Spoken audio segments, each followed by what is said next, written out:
So some of you might have noticed that Mo was not here to ring the bell today, but John did an excellent job. So thank you, John.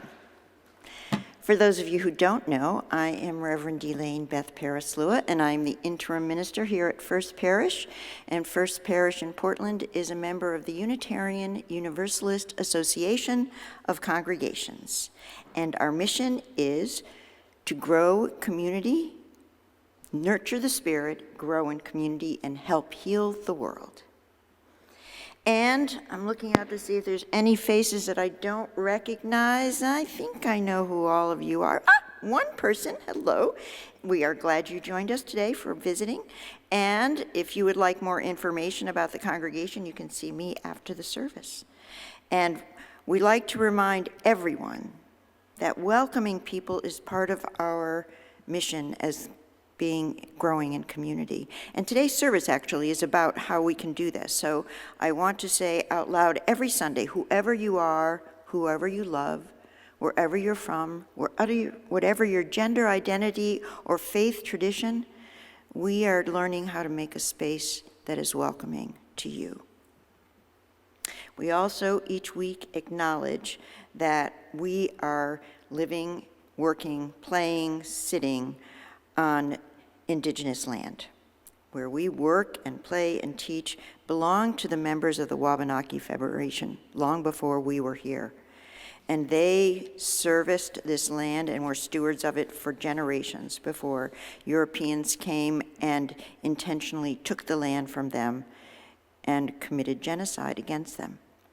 And it's part of the history that we're learning and accepting. And it's my belief that when we learn our history, we can be more authentically ourselves. It's not about being guilty or feeling shamed, but really owning our story. And it's part of your preparation for getting a new settled minister. So we'll be talking more about history and learning more truths, the good, the bad, the ugly, about First Parish's story so that we can be authentic in your identity when we present it to candidates for ministry. Remind you always that the candles are there for you to light during music or during the meditation. If you have a joy, a sorrow, something you wish to leave there, remember there, celebrate there. And if you'd like some attention from me or our pastoral care team, there's pieces of paper over there that you can write a note on. Turn it over so it's confidential, and I check for those after the service. Now, I invite you to enjoy the prelude from Brenda Franey.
Thank you, Brenda.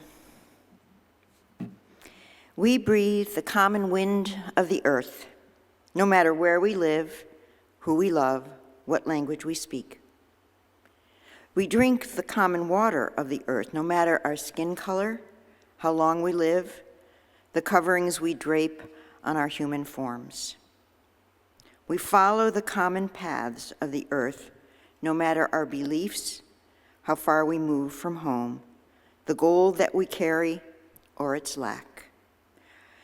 May we live from these truths, our hearts open to the holiness all around us, and our hands turned always toward the common good, the inclusion of all. The opening hymn is a new one, I'm told, not familiar to you, so Brenda is going to play it all the way through one time so you can learn the tune, and then I'll invite you to rise in body or spirit, and we'll sing number 113, Where is Our Holy Church?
A moment of blessed silence. I think I put phew in the order of service because I think we all need a deep sigh and phew at least once a week. I don't know about you, but I do.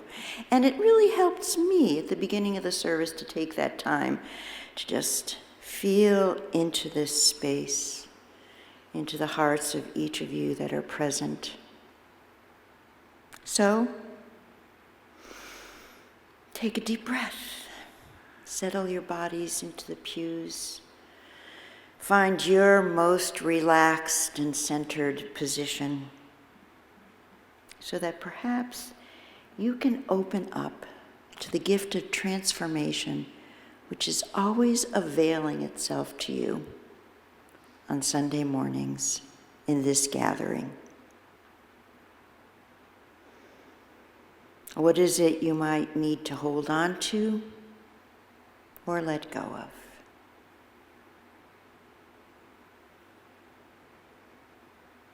What is it maybe that distracts you? Is it who is here, who is not here? The music, the temperature.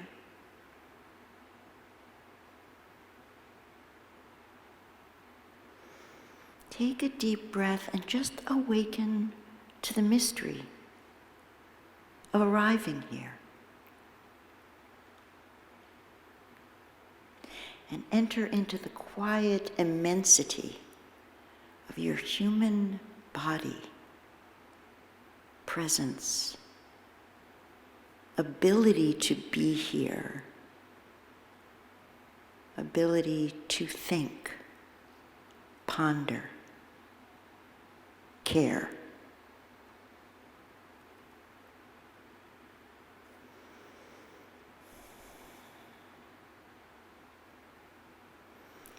Reach out tentative tentacles for joy, peace.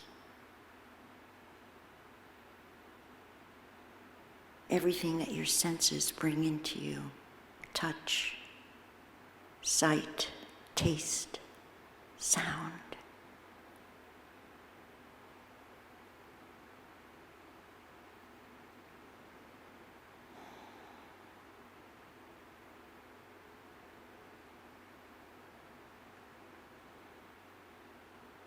What new frontiers beckon to you? Adventures, learning.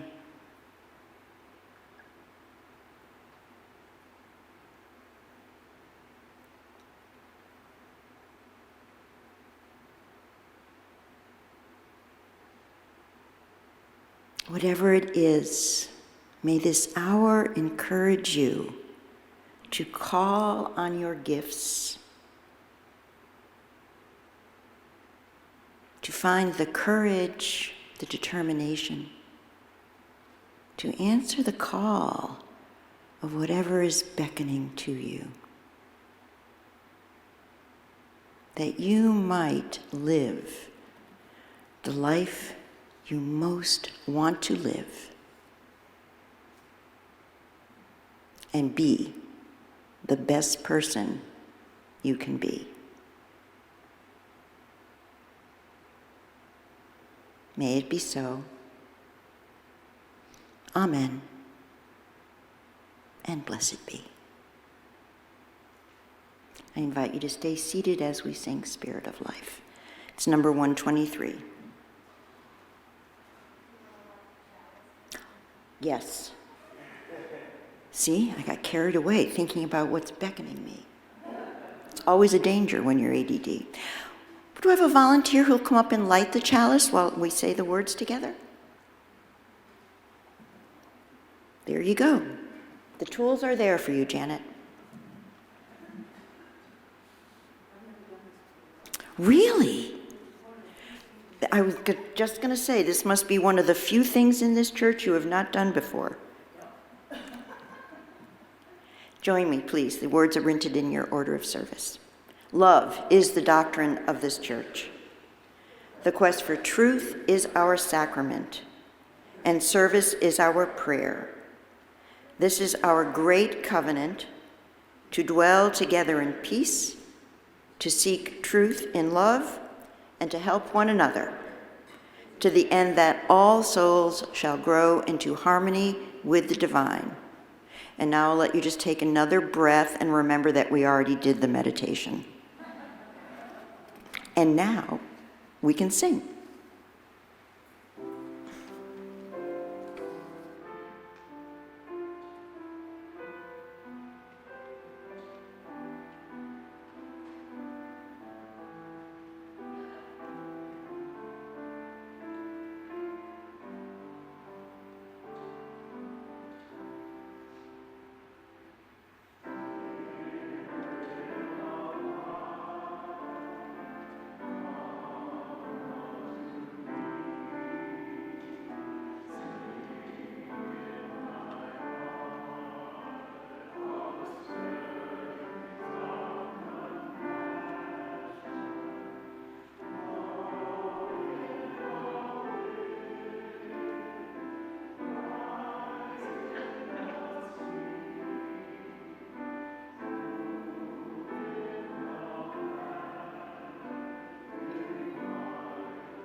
Before I share the reading, I'll just acknowledge that I do those little impromptu mistakes just to keep you on your toes. And to also give you permission when you decide to lead worship that you don't have to be perfect either.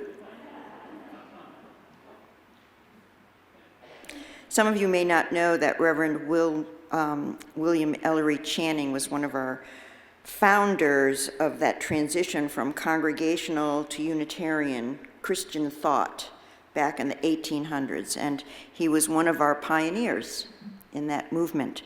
And we share his words this morning. This is my symphony. To live content with small means, to seek elegance rather than luxury, and refinement rather than fashion. To be worthy, not respectable, and wealthy, not rich. To study hard, think quietly, talk gently, act frankly. To listen to stars and birds, to babes and sages with an open heart. To bear all cheerfully. Do all bravely. Await occasions and hurry never. To let the spiritual, unbidden, and unconscious grow up through the common. This is my symphony. What elegant and timeless values, as appropriate now as in 1840-something when he wrote them. He illustrated in those words all three of the things in my sermon today: classic, classy, and classist concepts.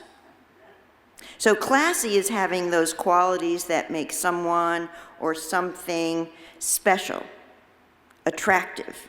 Can be new, could be innovative, could be traditional, but it's something or someone that demonstrates an impressive style, character, a unique authenticity, goodness, kindness.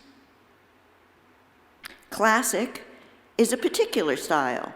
It's someone or something, clothing, architecture, music, cars, that has withstood the test of time, exemplifying lasting worth, a timeless quality that outlives fads, pearls, the LBD, little black dress. Now, classism is the belief that one of those other things or someone's social or economic status gives them a value that is more than anyone else. So that's classist. If you're wearing pearls or a little black dress, you're better than somebody who's not. Or because you're classy, you're better than someone who is not. So that's an important prejudice that distincts classism from the other things, which are kind of positive. It's a good thing to be classy or classic, but not classist. And it's very fascinating that universalism grew out of those rural traditions and communities served by circuit riders, farmers, the people who are not necessarily educated in institutions of higher learning, but by the life they lived. And those were the religious people in our denomination that claimed that God was too good to condemn anyone to eternal damnation. And so they lived a life of goodness, and they called ministers who were not necessarily classically trained or educated. While Unitarians were those people that populated the urban environments, Boston, New York City, Philadelphia, Baltimore. Their ministers usually had seminarian degrees, and they were perceived as learned, educated. They wore robes. And the Unitarians sort of looked down their noses at those rural, informally educated people as less than urban, college-educated society. The Universalists saw the Unitarians as the educated elite, exclusive, snobby, and lacking in good common sense. The Unitarians thought they were too good to be condemned to eternity in hell. That's the difference. The irony is that the Unitarians in England were considered the lower class, and the Unitarians had developed outside of the established norms of the Anglican Church. They had non-conforming, dissenting theology, and they were actually forced to leave England during what is known as the Great Ejection of 1662. And it took them almost 200 years after that to become a legal denomination in England or the UK. And to this day, if you try to find a Unitarian church, there are, I think, about a dozen in the UK. You have to go down these dark little alleys, and it's almost like a speakeasy where you have to know the right knock to get into the church. And I think it might be their coming here that they really wanted to leave that shame or sense of being less than behind. So maybe that's what motivated them when they came to this country, to focus on some of the stature creating things like education and black robes and big churches and big cities. And it could be also why they looked down at their nose at the Universalists, because they were carrying some of their own history of shame and feeling less than. I always wondered that. So the Unitarians and the Universalists carried these identities into the 1930s and 40s when they first started having a conversation about merging, because they shared theology, they shared social values, they shared some principles, but they could not get past those classism things. They argued for almost 30 years whose name would go first. Would it be Universalist Unitarians or Unitarian Universalists? We know who won that argument. And when they merged, the churches each had been one or the other. And so in the Universalist churches, it became very important to them to hold on to that rural, not snobby, not classist, elitist identity. And for the Unitarians, it was very important for them to hold up the values of being learned, educated, calling their ministers that were educated. And so that classism still sits in many of our congregations, especially whether they held on to their Universalist. Like in Woodstock, Vermont, it's the North Universalist Chapel. And then somewhere in tiny print it says, member congregation of the Unitarian Universalist Association. But the Universalist part is big and bold. And I think in Boston it's just the opposite. So first Unitarian, second Unitarian, they kind of forget the second word. So 1961, they merged, and we still carry some of those prejudices within the structures of our denomination. One of the ways that we have seen it historically is in General Assembly or regional gatherings or any kind of leadership development, there's a price attached. You have to pay to go to General Assembly. You have to pay for a hotel. You have to pay for travel. You have to pay a registration fee. You have to pay for all the books you're going to buy when you get there, because there's always a marvelous bookstore. So it means that and before virtual, because it's changed a little bit now, but it used to be the people who made it to General Assembly were the people with resources, the people with money to spend $2,000 to go to General Assembly. So who made our decisions? The wealthy, the people with resources, expendable income, the people in our congregations who could take a week off. So there was a very specific kind of person that got to go, and then you have to distinguish between the people who actually want to sit for an hour or 4 hours in a polity thing and raise their hand and go through Robert's Rules of Orders. And so that made a whole other class of people that were willing to make the decisions, because a lot of people that went to General Assembly would rather go to the courses and some of the lectures. They were not going to sit in the plenary sessions to make decisions.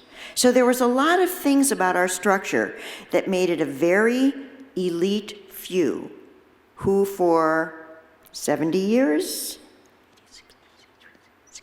how many? 60 years, have been making the decisions for our denomination. Now, going on Zoom, a few more people, a little less money, could make it to General Assembly. But the same thing about going to a plenary session or going to a class, because they're always at the same time. So you have to choose. You have to choose if you're going to go listen to somebody speak about something you're interested in or go be part of the decision making.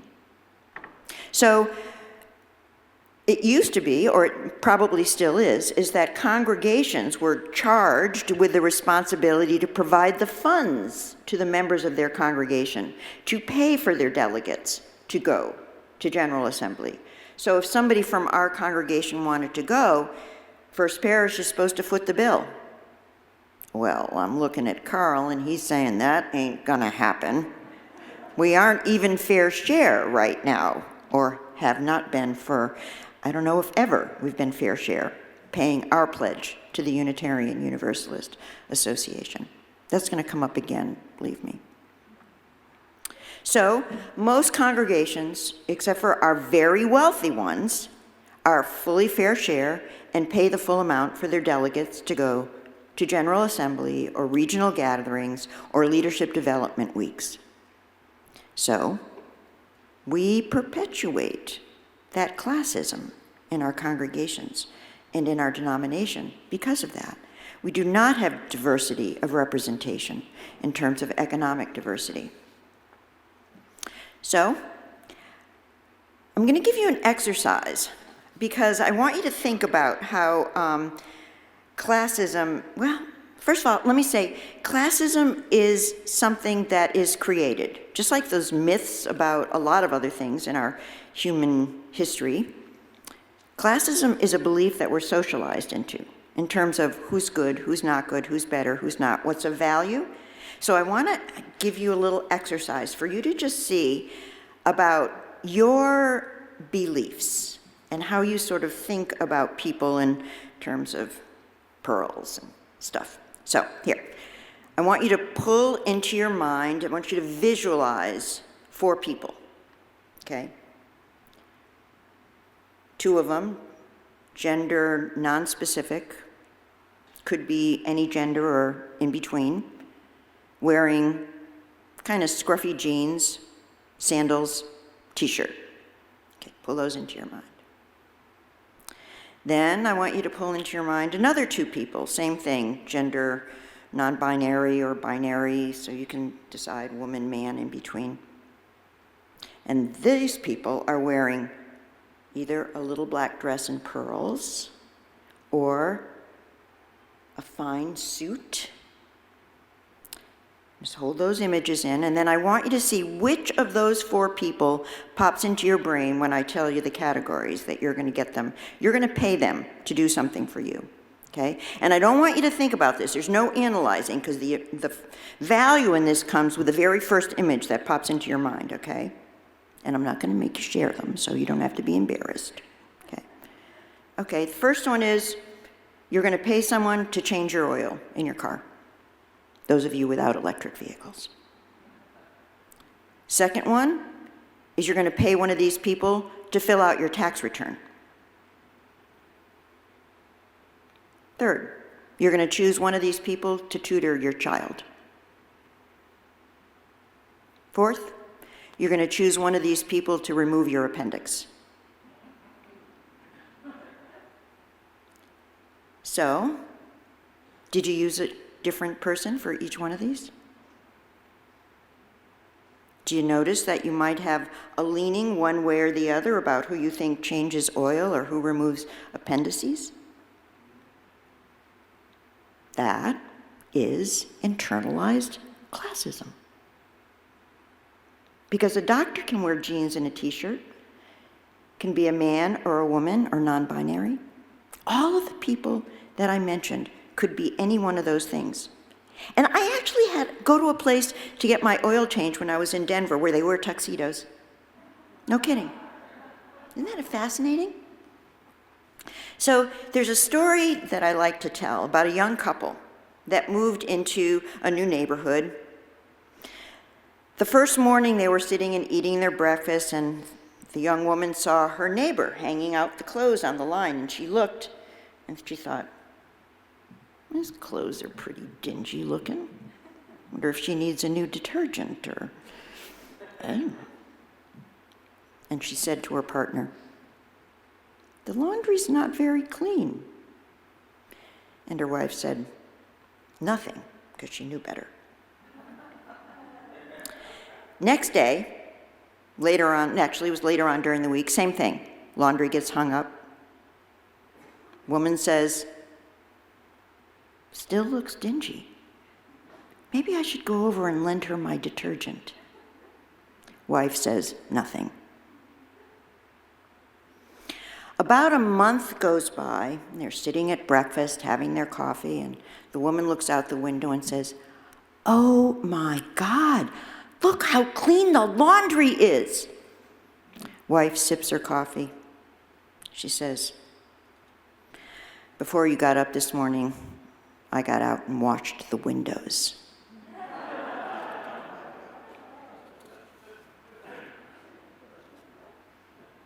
We all have belief windows.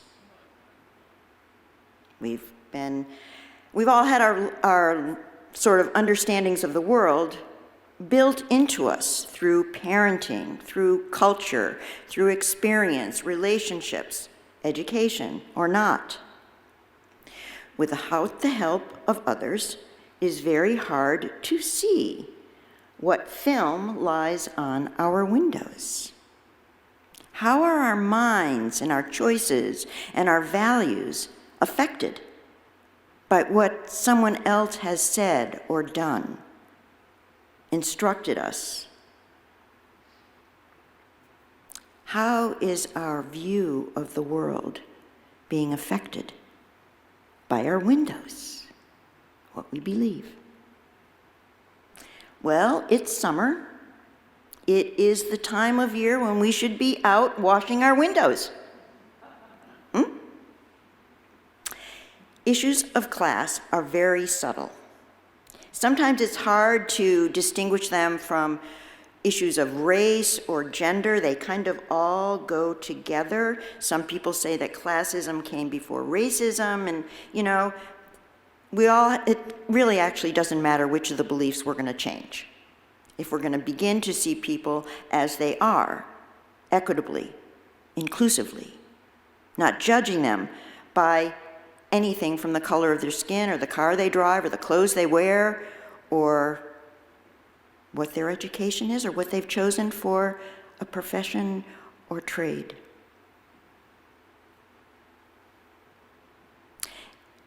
Whether the values we hold about someone are correct or good, valuable, we get to decide. We get to decide what we want to hold on to and what we're willing to let go of. And it's really important that you begin to see which are the beliefs that were constructed from outside, or to look at the experiences that you've had that might have made you prejudiced against one kind of person or another. And it's really important for us, if we're going to do, as I say in the opening words, be welcoming to everyone, because we have no idea what subtle beliefs or biases in us are projected from us, whether the way we sit in the pews or the way we dress or the way we talk, that might make somebody else uncomfortable when they come in here. And if we want to grow in community, then we need to be able to clean our windows so that we truly are welcoming to everyone. Now, historically, America, the United States, has been defined as the land of opportunity, and we all know the Horatio Alger stories, we all know about Henry Ford and Benjamin Franklin, and so we have this myth that upward mobility is possible if you just work hard enough. And we believe that someone in the United States, immigrants or people who are here, can rise in their status if they just do the right thing. It's kind of the bedrock of our story, right? You can be anybody you want to be. Well, actually, it's not so true. And what was amazing was when I went to look for some statistics about upward mobility in the United States, it was amazing, the political bend to the articles. You know, from a right-wing conservative group, they say, upward mobility is very possible, and 79% of our population is in a better place now than they were, decades ago. And then we go to the more progressive websites and start looking, well, no, it's not so much. So I decided I would go right in the middle. So I went to the Census Bureau. I figured they're probably pretty accurate, right? Okay, so according to them, the 2020 median income of a family and household had decreased 3.2% from the last census. So that was interesting. And in 2020, the real median household income of non-Hispanic, whites, Asians, and Hispanics all decreased, while changes for African American households was statistically, it was the same. So they didn't decrease, but they stayed the same as the last census, where everyone else went down 3.2%. Now, within all of the political persuasions, everyone, Republicans, Democrats, progressive and not, all agree that the United States is not as mobile economically as any other nation that is economically equal to us. So in every other country that is economically developed as we are, people have much more opportunity to move up in their economic status. And it's only about 57% of our population, of our lower class poverty level, move up at all, and very few of them move past lower middle class. So there is some upward mobility in the lowest levels of the economy, but it does not get up very far. So I thought that was very interesting. So there is some data about the economy, but not about what we think about people who are in those other classes of the economy. That is all subjective. And what we believe matters. So if you believe that someone who makes more money is a better person, or that someone who makes less money is not as smart, those are the kinds of beliefs about the economy that we can change. And I wanted to do this sermon because this is the place where we're supposed to change. This is the community, the space where we want to challenge what we think, how we behave in the world, to try to improve the way that we see the world, to clean our windows. So I am inviting you to do as, well, first of all, a quote. The Dalai Lama delivered a speech, the opening prayer actually, to the Senate a few years ago, and he said this: "With our thoughts, we make our world. Our mind is central, and it always precedes our deeds. Speak or act with a pure mind, and happiness will follow you like a shadow that never leaves." So I think that's kind of a good thing for us to think about in a church, in our Sunday gathering. And it was Richard Rohr, who's I can't remember if he's a priest or he's a monk, but he's written some very wonderful books on theology. And he wrote this: religions are just tugboats that get you away from the shore and put you out into the right sea. They are the oars to get you working and engaged. Mature religion is always trying to get you out of the closing prison house of your false self. I love that. Tugboats, oars, perfect for a Portland congregation, right? We aren't going to fix you, but we're that vehicle to get you to some place where you can be a happier, healthier mentally, spiritually, physically person, able to see the world more clearly as it is, without dirt on your windows. Yeah? Spiritual growth is all about releasing ourselves from what blinds us, what binds us, those old beliefs, old habits, old understandings of the world that keep us rigid or keep us locked into a certain way of being.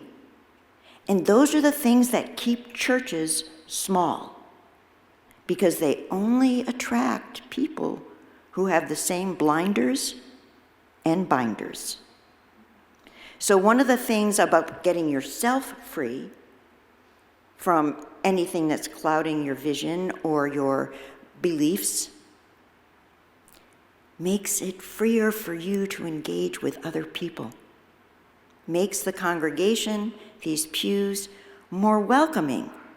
Because whatever happens on your insides, in your mind, in your heart, is experienced and felt by everyone who meets you. The story of the Buddha walking down the street, and people would just look at him, and their jaws would drop. Finally, one person says, "Who are you? What are you? Are you a man? Are you a god?" Buddha got his famous little smile on, and he says, "I am awake." So that is the foundation of Buddhism. Become awake. And it's very foundational to Unitarian Universalism too. All of our principles and purposes are to be guides to help us be awake, to help us clean our windows.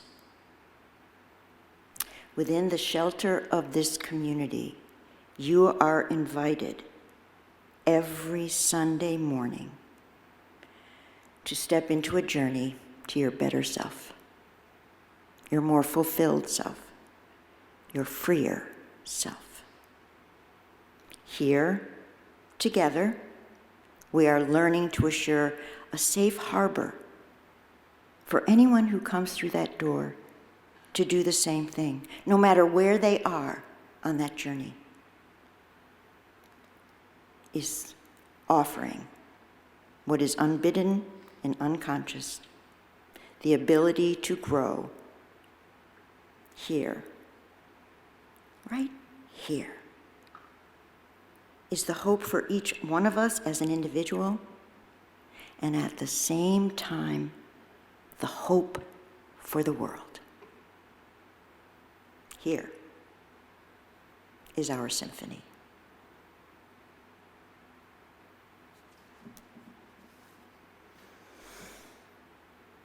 May it be so.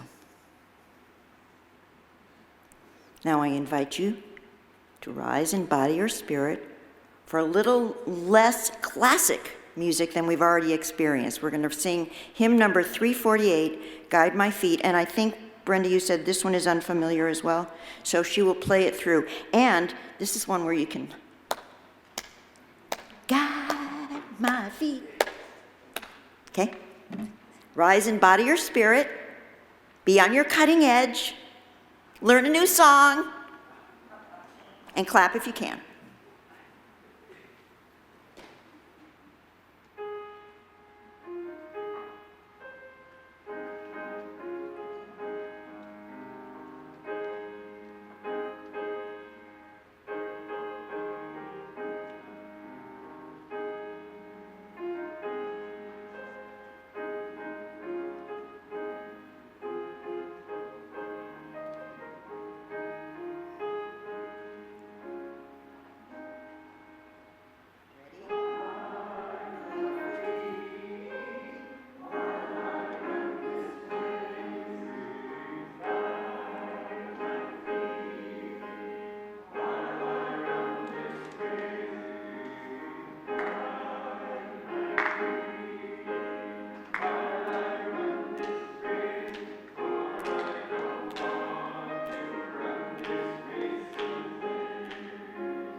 Fun one?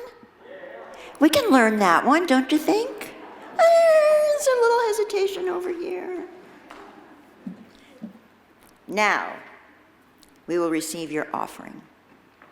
And I'm going to give Brenda plenty of time to get up to the organ because the offertory music is being played on the organ, which also gives you lots of time to reach deep, be generous, think about what you're going to contribute to the future of this congregation, because all of your treasures, talents, and what's the third one? Treasure, talent?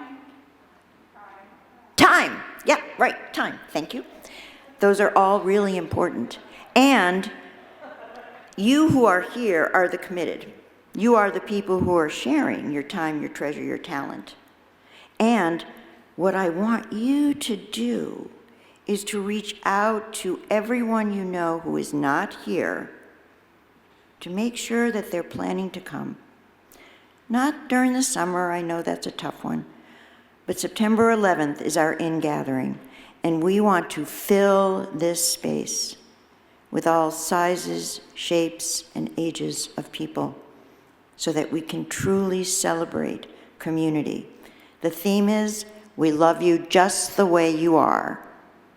So, you ready, Brenda? Hit it. And our ushers will come forward to receive your offerings.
Thank you, Brenda. That's one of my favorites.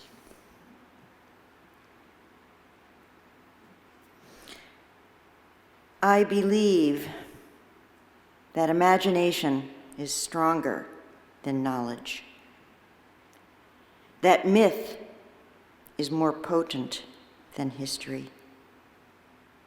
I believe that dreams are more powerful than facts, that hope always triumphs over experience, that laughter is the only cure for grief, and that love is always stronger than death.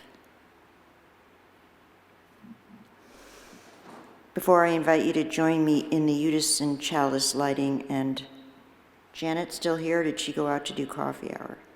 Janet? Someone else is going to have to put it out.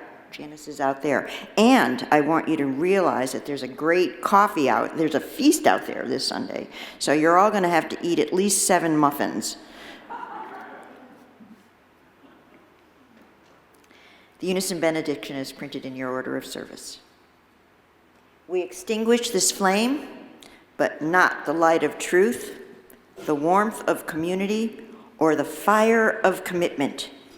These we carry in our hearts until we are together again.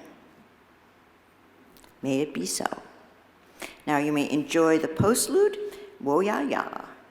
It is a recording, and you can sit for a minute and then make your way out to coffee hour, listening.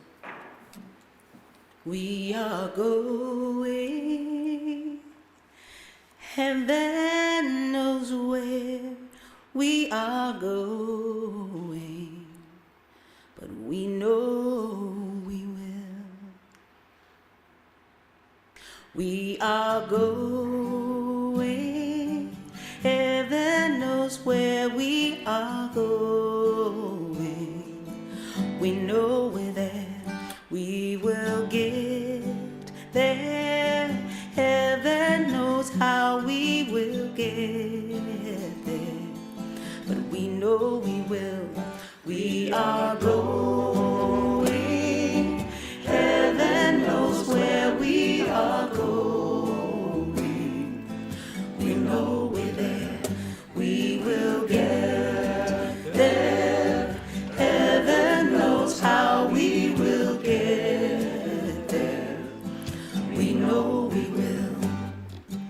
It will be hard, we know, and the road will be muddy and rough, but we'll get